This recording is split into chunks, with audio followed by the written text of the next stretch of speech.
Perkara. Pak Putra keluar dari rumah karena dia mengenali suara orang yang memanggil di luar rumahnya. Petra, teriak Pak Putra saat melihat sahabat lamanya berdiri di depan rumahnya bersama seorang pria yang memakai kursi roda yang tak lain adalah Sir Justin, papa pria yang dihinanya beberapa jam lalu. Justin, ada apa denganmu? Pak Putra menghampiri mereka berdua dengan senyum bahagia. Meski sedikit terkejut dengan keadaan Sir Justin. Sudah lama anak bawang. Kau masih muda saja ya, pantas kau disebut anak bawang. Sir Petra tertawa sambil memeluk sahabatnya.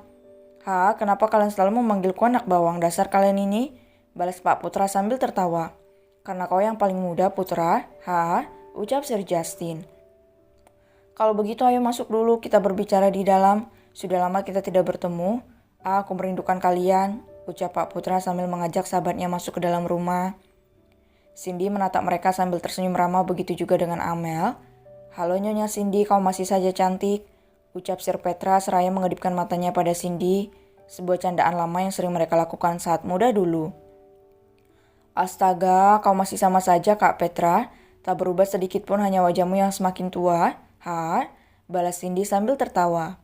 Hei, apa kalian melupakan aku? Kenapa kalian saja yang asik berbicara sejak tadi? Ucap Sir Justin.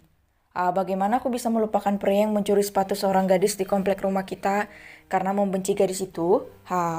Ucap Cindy sambil tertawa.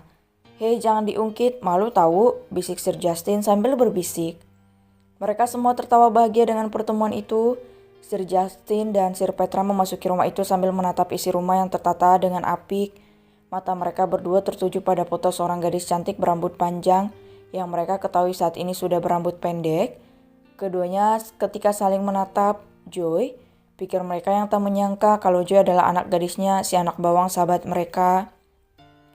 Wah, mereka berdua memang ditakdirkan untuk bersama. Hampir saja aku menjodohkan Outnell dengan anaknya.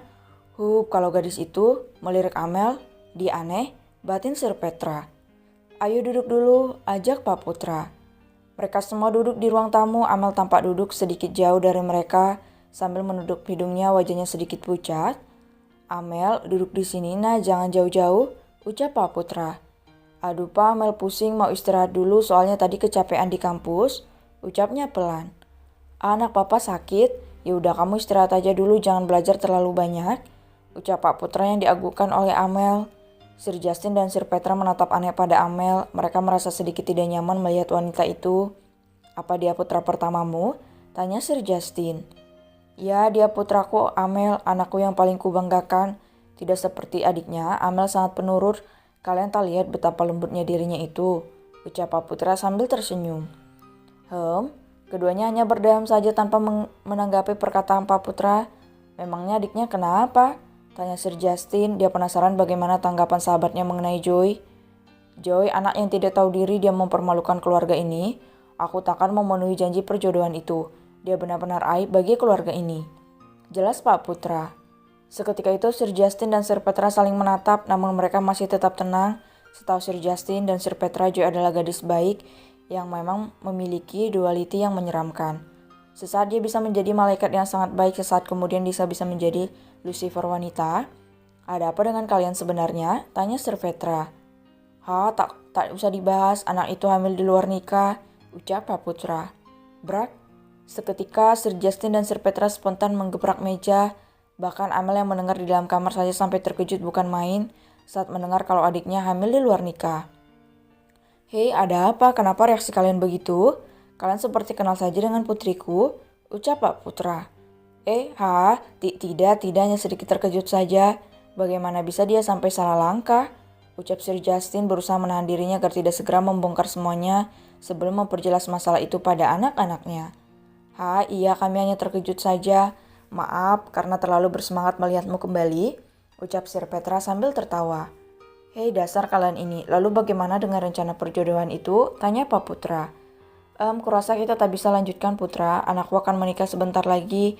Dia sudah menemukan pasangannya sebelum kita mengungkapkan perjodohan ini, ucap Sir Justin. Dia tentu saja berkata jujur, karena memang kenyataannya Pasco akan menikah dengan Joy. Dan anakku sudah punya anak tanpa istri, ucap Sir Petra. Pak Putra cukup terkejut mendengar hal itu, tapi tak ada yang bisa dilakukan. Anak-anak mereka sama-sama dalam kondisi tak bisa dijodohkan. Ternyata kita semua sudah terlambat ya. Kupikir kita akan bisa mempererat persahabatan ini dengan menjodohkan anak-anak kita. Ucap Pak Putra sambil tersenyum. Ya, begitulah keadaannya, ucap mereka berdua. Mereka bercengkrama cukup lama di rumah itu sambil bernostalgia tentang masa lalu mereka. Sementara itu, di depan sebuah komplek tampak mobil van putih yang biasa dinaiki oleh David dan yang lainnya terparkir di pinggir jalan. Tampaknya mereka semua berhenti di sana. Ada seorang kakek tua yang berdiri di samping Diandra sambil mengipasi dirinya dengan beberapa lembar uang merah di tangannya dan senyum sumringah terpampang nyata di wajahnya. Ya, yang itu Kak, dipetik, jangan dijatuhkan nanti nggak enak, teriak Diandra pada Pasko yang memanjat pohon mangga milik si kakek berkeriput itu. Hais, apa bedanya sih Dian? Itu sama aja tahu, teriak Pasko yang tampak kelelahan karena harus memanjat sampai ke puncak pohon mangga. Belum lagi terik matahari membakar kulitnya. Hiks, jadi nggak mau nih. Diandra mengeluarkan jurus andalannya yaitu menangis. Pasko, teriak yang lain yang juga naik di atas pohon yang sangat rimbun itu. Iya, jangan nangis, kakak ambil nih, teriak Pasko. Makasih kak, ucap Diandra yang langsung tersenyum bahagia. Dian, yang begini boleh nggak? Otnel datang dengan wajah penuh lumpur bersama dengan Edward dan Joy. Kenapa wajah kakak sampai berlumpur-lumpur begitu? Dian kan minta diambilkan jambu dari pohon belakang, bukan main lumpur. Dian tertawa terbahak-bahak. Dari tadi jatuh Auntie, masuk ke kubungan lumpur karena nggak hati-hati. Celutuk Edward yang membawa sekeranjang jambu bersama Joy. Kok bisa kak? Tanya Diandra sambil mengeluarkan tisu basah dan membersihkan wajah Otnel. Kepleset Dian, ucap pria itu sambil terkekeh. Apa ini? Terdengar suara David berteriak di atas pohon membuat semuanya menoleh pada pria itu. Mampus, ada ulat. David takut sama ulat, teriak Joel. Apa? Pekik mereka tak percaya. Tolong ulat, ini ulat, buang ini. Teriak David seperti orang gila di atas sana. Ulat. Berat. Kak David, pekik Dian saat melihat suaminya jatuh dari atas pohon padahal baru saja naik di cabang pertama. Pantatku, ulat, buang ini. Tidak. Pekik pria itu sambil menutup matanya menunjuk 2 ekor ulat yang menempel di bajunya.